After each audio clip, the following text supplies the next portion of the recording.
So talking about dealing with disappointment, we have spoken a little bit about prayer, how prayer changes disappointment. It takes away its edge.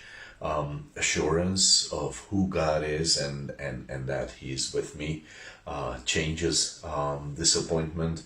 And well, where does that lead us? Where does that place us? And we see this very well with the Apostle Paul. So he was in a really bad situation. A few things happened. Well, a lot. He was imprisoned for being a Christian, for preaching the gospel, and he was in Rome in a prison after a really perilous trip.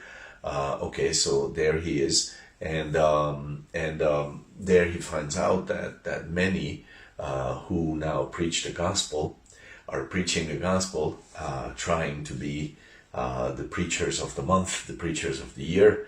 Now that Paul is off the picture, out of the picture, he is. They are trying to be better, more important than him. So they are preaching out of jealousy,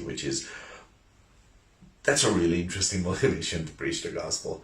So the Apostle Paul is sitting in prison and he's counting how many days he's losing preaching, and he is angry about how he cannot preach and others. No, he's not. Okay, I'm just teasing. Disappointment, a lot of disappointment in that situation.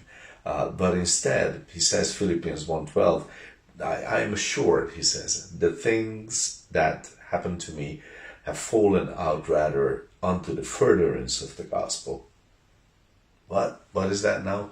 The furtherance of the gospel. How is that? And he's saying later, well, because they are preaching Christ. And if they're preaching it because they're jealous of me, I'm pretty sure people are still getting saved. God is not going to be very positive with those people. Maybe at the end saying, this wasn't the right motivation, but I don't care because the gospel is being preached. The kingdom of God is advancing.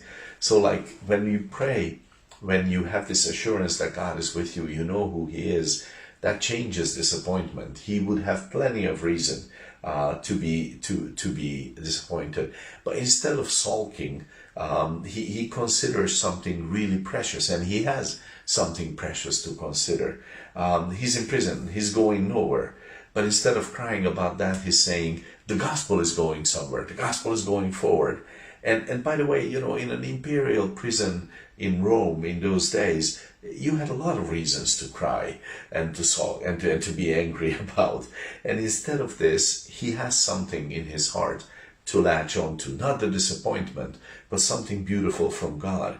And that's what happens to you when you learn prayer, when you learn thankfulness in prayer, when you learn the nature of God and you learn to recognize that He is with you. Then all of a sudden you have something beautiful to latch onto in your heart. And that's what He's doing. He could be looking at the jealousy of those people in the ministry. He could be like contemplating, why did God let this happen to me?